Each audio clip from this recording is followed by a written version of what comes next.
And as soon as I started doing anything with Yellow Swamp Bike, of course I hit a snag.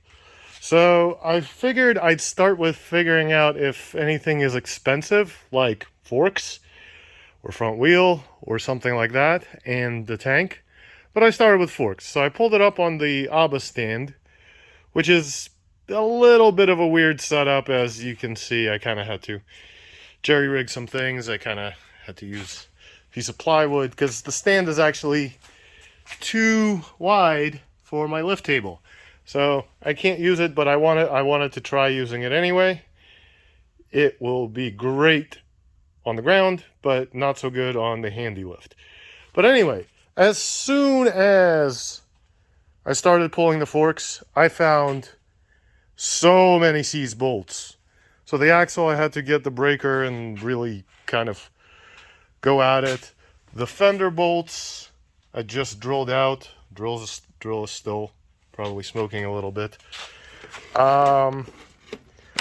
If this is how this bike is going to be, and I still have to extract them because I want to see if the forks are straight first before I do anything.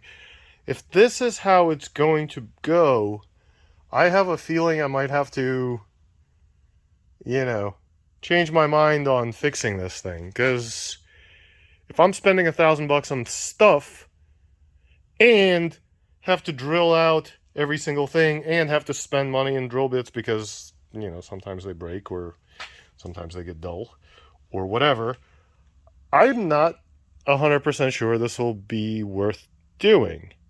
But we'll find out. And of course, these crunchy ass dust seals. Oh my god. This one is being really stubborn. I got called out a couple of months ago by my friend Michael Schmidt about using a screwdriver to get these out. So I've switched to using a nice piece of plastic that I've cut up into an edge. Still not the best way to do it. There are plastic screwdrivers. There's all sorts of other gear, but this works for me, and it cost me $0.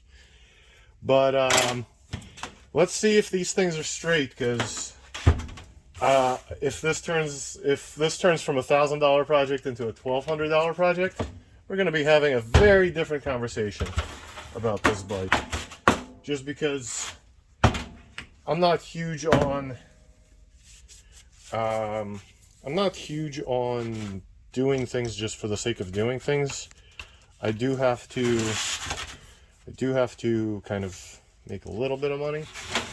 So let's do it this way with the edge test and see if it walks. This is a pain in the ass. Okay, let's try it this way.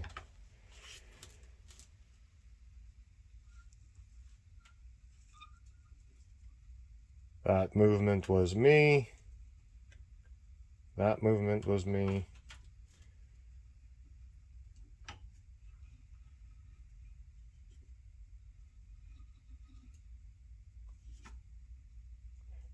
Okay, so I don't actually like doing it this way. I prefer, because the fork guard thing is always in the way, I prefer actually doing it in the middle. That way I can control things a little better. But let's see what this looks like.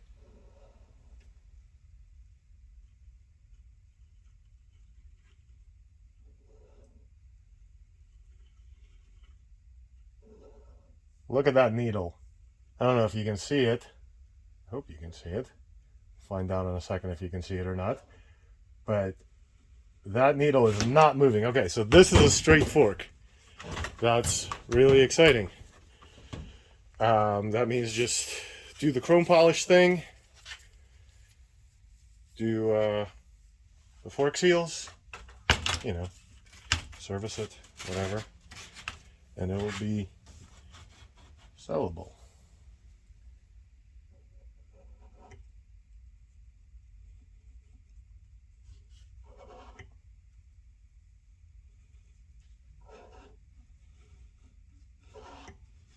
Alright, these forks are dead nuts. That's pretty awesome. The downside is I'm going to have to drill out these bolts. And I'll have to figure out how to do that. Maybe I'll use my drill press and then I can kind of step it up bit by bit until I can kind of scrape the thread out from the back. Because drill press can do clockwise, and maybe I'll get a jam and it'll run out the bolt. Obviously, I'm going to use a lot of heat. I didn't want to use heat when I had it on the I had the fender on it, because I would melt the fender. But maybe I'll drill these out on the press. But before I even commit to doing any more of that, I want to do some more research on what's going on with this bike.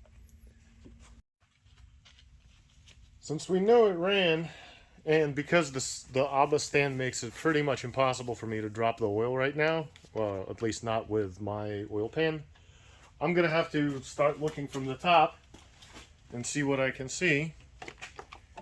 And one of the things that pretty much tends to happen when bikes sit a lot is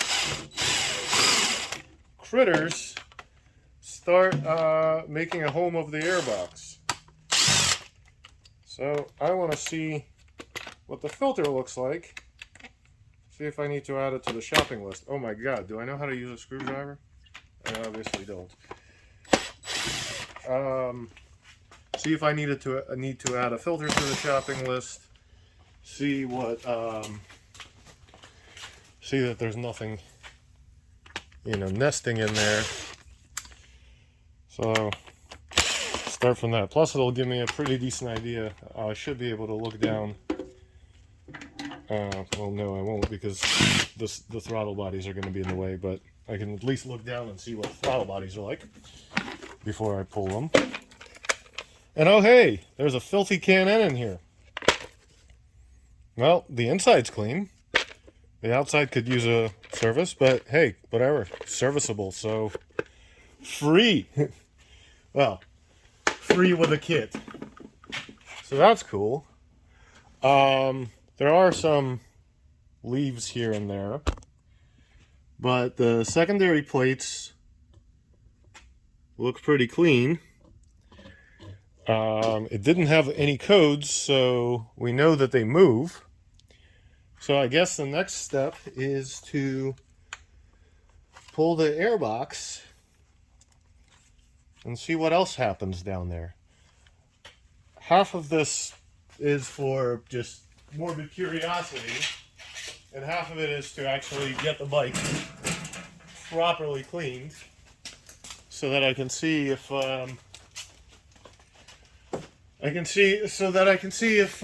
it's any good or not. So, one of my favorite tools, and occasionally indispensable, so the ginormous screwdriver. Sometimes I'll use it as a stethoscope, just stick it to my ear and listen for things. But the incredibly useful thing, not so much on the top side, but the incredibly useful thing with it is the airbox boot is really hard to reach through the frame, unless you have a really long screwdriver, at which point it's really easy to reach through the frame. So loosen that up. You can unplug the connectors before or after. I kind of have a tendency of doing it. Try to do it before, but you can't always reach in there. The two hoses are the biggest pain in the ass, and those you can only really get with the airbox up, like the breather hoses coming off from the motor. So I'm gonna leave the pair on for right now, just because it's not in the way. I don't need to take this apart completely. Hey, you know what's interesting? This thing, this sponge that usually turns into flakes, is actually not super flaky. I might just replace it with a Brillo pad.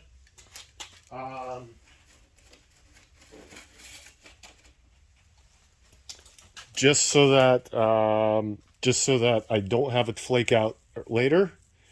By the way, Jonathan has Passion Built has a pretty nice video on like this specific thing, and other ways you can replace it. But anyway, I don't need the airbox right now. The airbox can go. You know what? What am I doing? I'll just pull the pair. It'll take more time to debate with it than to unplug the connector and pull one hose. And then I can fully wipe it down inside and out.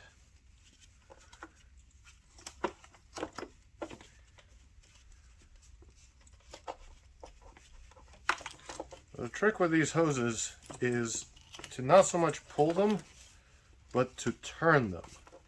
Because if I grab pliers and squeeze the hell out of them and try pulling, they're still stuck. They're not glued on there, but they're kind of baked on there.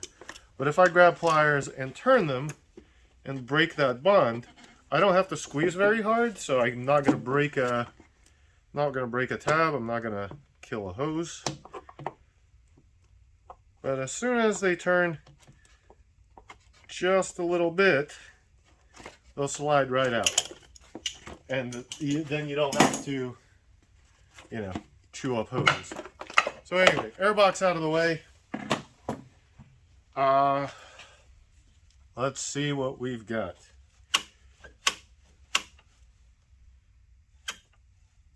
Throttle operates actually pretty smoothly, so I gotta just lube up the cables, clean all this junk out of here, bring the vacuum cleaner.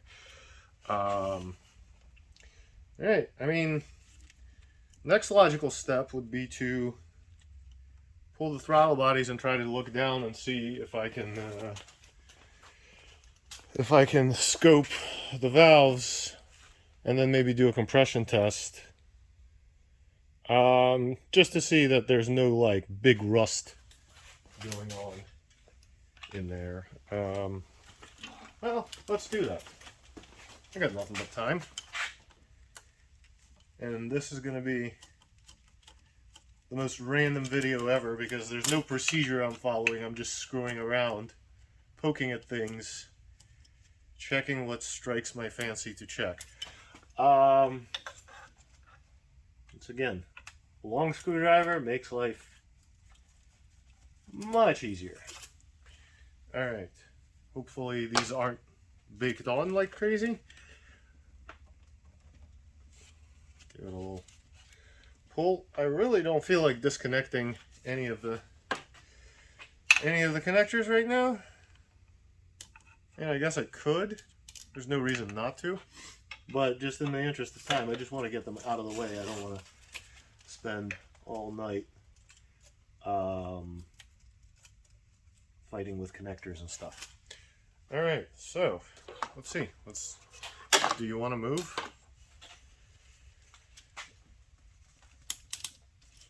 Oh, that's crunchy. Oh, that's crunchy. Okay, well, we got out, and the intake manifolds didn't get ripped, so that's promising. Let's see if we can get some light going, and see if we can look down into the valves. Those do not look crunchy at all. I'm actually really glad, because a lot of times when bikes sit, water will get in there and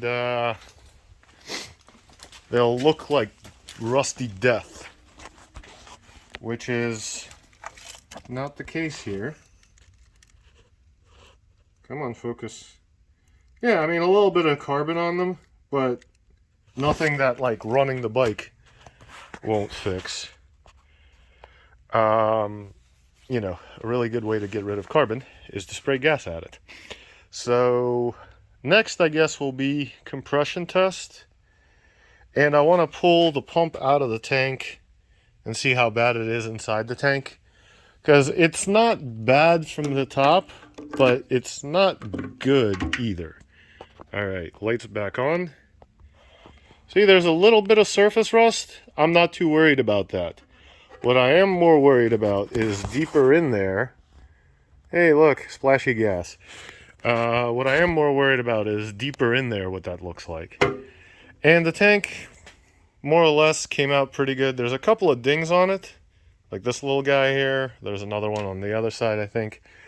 But it's definitely well straight enough. Oh yeah, and the key, come on, focus. The key is a little bendy. I'll try to heat it up and straighten it in place. But yeah, all good signs so far. Having decent luck with it coming apart, except those bolts on the fender. But you know, whatever. Gotta fish out the skid oiler because the problem with these things is they like to leak, and they contribute a lot of grease to this area for some reason. If you don't like keep them nice and sealed and serviced and stuff, they just leak. They're just a leaking mess back here. So I guess next is a bunch of cleaning and a little more taking apart, and then I do want to drop the oil. I really do want to drop the oil, but I think I got to get the legs back on because stupid stand. So anyway, this is I guess part 2 of the swamp bike saga. By the way, because I know I'm going to get called out on it by somebody, the whole hanging calipers by rubber lines, don't do that. The reason I can do that right now is because I am swapping these damn lines. They are trash. And I'm probably swapping the calipers. They're pretty chunky. Or at least rebuilding them. But they're all grayed out and stuff, so I don't know. I don't like it. They're gonna go get tossed. The Master might be a rebuild, might be another one. We'll see. I'm not liking how the glass is cracking. And it's got, you know, it's also grayed out, sun damaged, whatever. So, don't be like me. Don't hang calipers on rubber lines. Well, yeah.